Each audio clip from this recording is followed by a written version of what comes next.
Tapos fake pala yung putukan. Sir, magandang tanghali po. Sir, on Good local issues po, sir.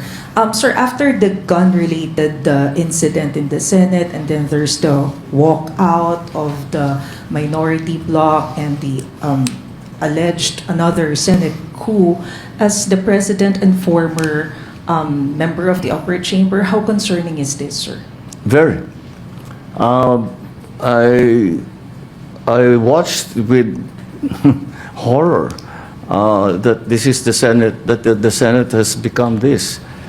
I look at my other fellow senators. Madalas kaming nagtitinginan ni E.S. Ralph. Ganyan ba tayo nung senador tayo? Meron ba tayong ganyan na ginagawa? Hindi tayo ganyan. Paano nangyari? Yung Senado hindi na kagaya nung panahon natin. Dahil personalan na eh. Naging personal, ang babaw na ng usapan. Dahil ang kwento ko nga, yun na nga kwento namin. Meron mga senador na pagka meron kami pinag-uusapan na sa trabaho, hindi kami nag-agree talaga. At saka tatayo, mag-interpolate, at saka yung interpolation talagang mabigat, at saka well-studied and no-holds-barred interpolation. Pero after pag-upo namin, magkakape naman kami, kakain kami ng magkasabay. Hindi personal. It's about work. It's not about personalities. Nagbago eh. Tapos, narating pa tayo sa putukan. Tapos, fake pala yung putukan. Tapos, hindi ko maintindihan. Walang nangyayaring kagaya niyan nung panahon ko sa Senado.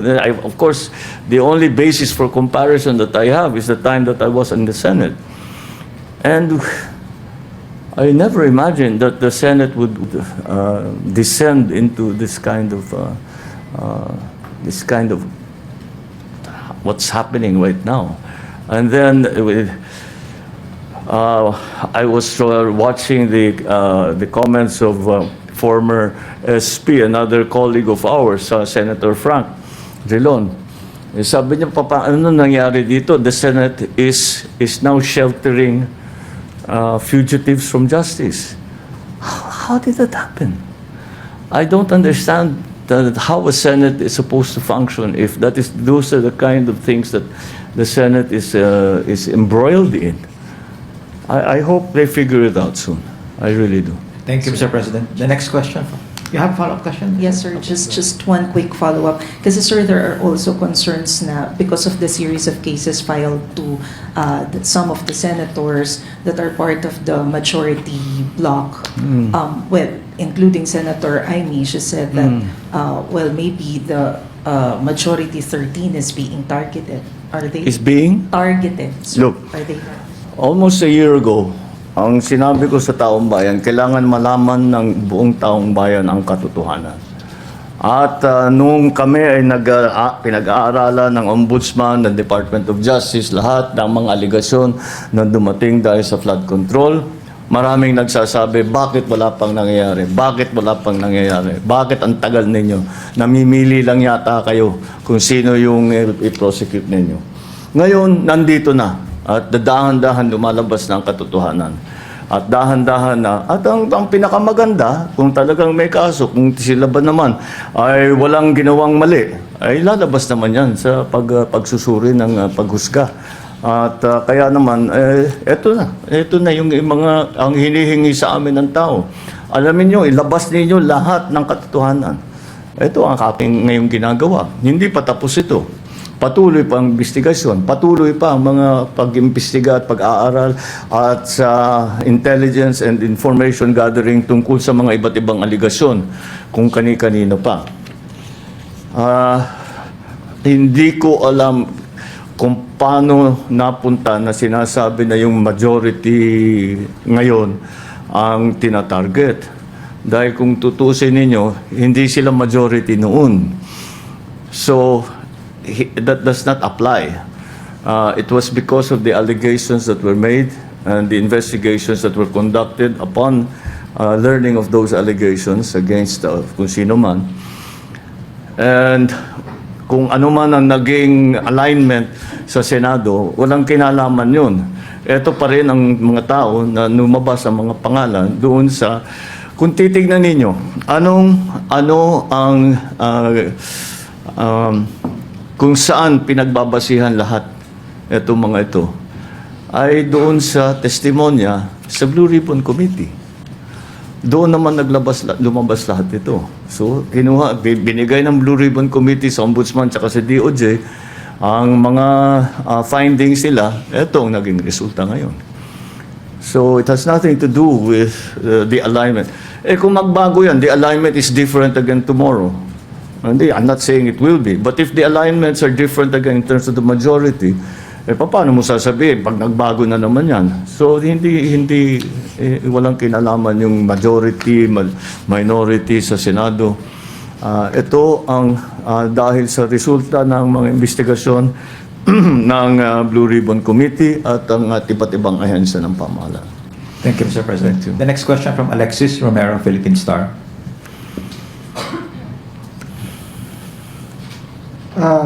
Good afternoon, Mr. President. Good As a afternoon. former senator, what are your thoughts on the proposal to amend the Senate rules to allow online voting?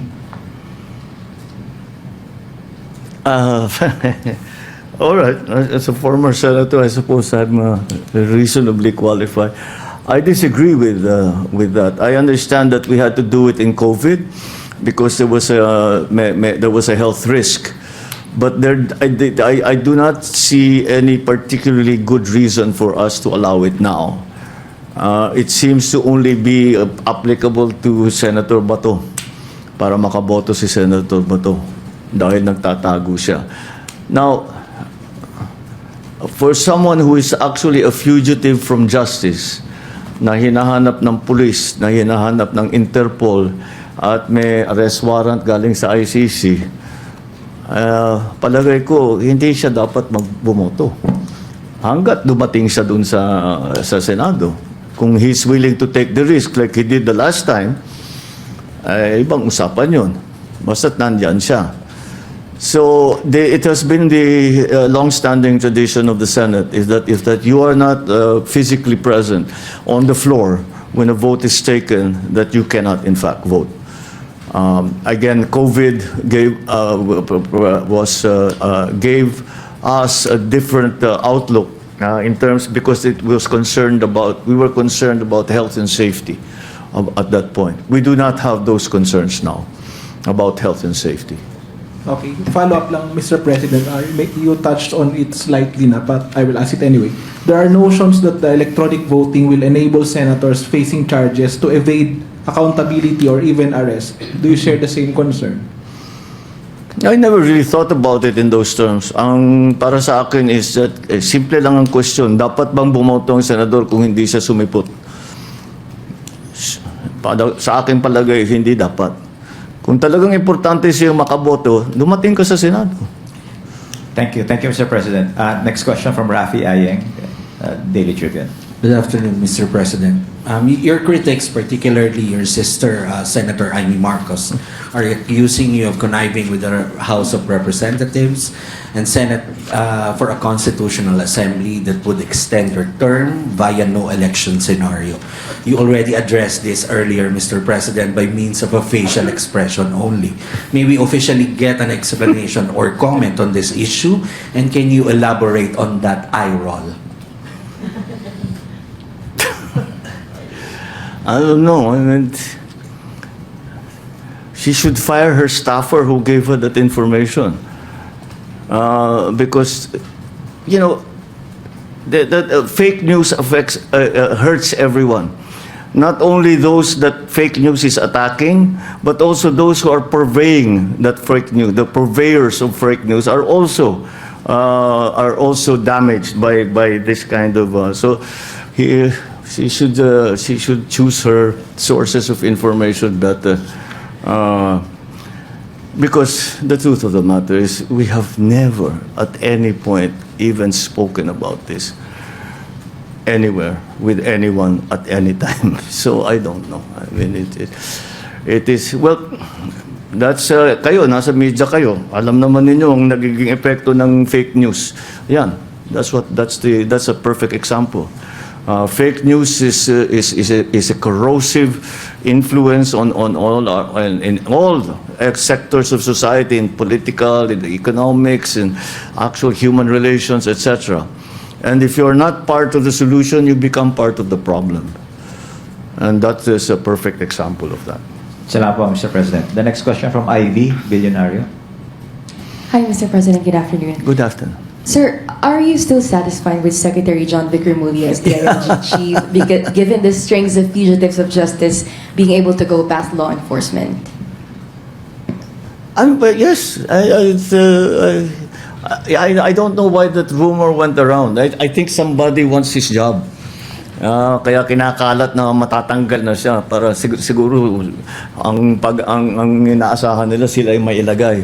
Pero wala kaming pinaplano na ganun. The only latest change in the cabinet was in Dole. Because Secretary Benny has asked to take a step back. He has some issues that he has to deal with. And so we have appointed a new cabinet secretary for Dole, which was former Senator Francis Tolentino. Thank you, Mr. President. Sir, just to Yeah. follow up. Okay. Sir, just on the Senate matters po, Senator Dante Marcoleta said that the Senate presidency of Alan Peter Cayetano is the only one without Malacanang's blessing. What can you say about that?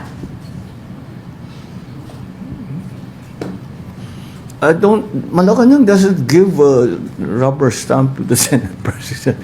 The Senate President is decided by the senators themselves. I mean, of course, we are aware of the goings on in the Senate because it's important to us to be well informed. But is he implying that I somehow choose the Senate President? I think you ask any senator, ask me as a former senator, I will laugh in your face because that's simply not true. Utusan mo yung senador na ito yung buboto mo. parang out of this world yata yung mga usapan ka lang. Salamat po, Mr. President. We have last two questions, Mr. Okay. President, from Evelyn Quiroz of Filipino Mirror. Good afternoon, Mr. President. Good afternoon. Naglaps na po yung 1-year ban on losing candidates. Meron po ba tayong ina-expect na ibang appointments in the coming days? Possibly. Kasi nga yung nagban na nga yung one year ban, naglapse na yung 1-year ban for candidates that did not make it in the last election. Marami namang magagaling dyan. I'm not talking just the senatorial candidates. Maraming iba na tumakbo for whatever position na sa palagay ko magagaling at makakapag-contribute sa pamahalaan. So don't be surprised if we get more appointments from those candidates who ran in the last election who didn't make it. Sayang naman. We have to get the best talent that we can. Yes. So yes, that's a natural progression. Thank you, Mr. President. The last question from Ivan Mayrina of GMA7. Good. Mr. President, next month you will be marking your 4th year in office. Oh my God. At a time that many may consider a tumultuous phase in your presidency. Are you going to take steps and how to turn down the political heat so that you may accomplish whatever is left in your term? The only persons who can turn down the political heat are the people who turned up the political heat in the first place. I have never turned up the political heat. I have never attacked anyone. I have never put down anyone. I have never declared war on any political group whatsoever. All I do is work. So, those who have raised the heat, those who are making all kinds of preposterous allegations, they have increased the heat, the political heat. Only they can turn it down. Not those of us who are just working and trying to do the best job for the Filipino people. It is the people who have indulged themselves in politics for their own benefit, not for the benefit of the people, not for the benefit of the system, not for the benefit of anybody but themselves. Sila lamang ang pwedeng magbaba ng gulo na nangyayari. Hindi galing sa amin ang gulo na yan. Might you address them directly, Mr. President? Who are you referring to? Oh, come on. There are many. There are many. But that's the nature of politics. That's the nature of politics. It's like a legal process. It is an adversarial process in many ways, and that's what happens. It's, however, different politicians choose to exercise or to work their politics in different ways. There are two kinds of politicians in my view. Those who are actually helping and those are doing nothing but obstruction. Yung mga meron dyan obstructionist, walang ginawa kundi gusto manggulo. Lahat ng sabihin ng administrasyon mali. Walang tama. Kahit anong sabihin mo, kahit marami kang tinulungan, kahit maganda yung nagawa mo, mali lahat yan dahil kalabang kita. Those are the obstructionists. And they are not working for the Filipino people. They are working for themselves. And that's why, again, they are the ones who need to decide to lower the political temperature. Because although I don't know if they will actually do that. But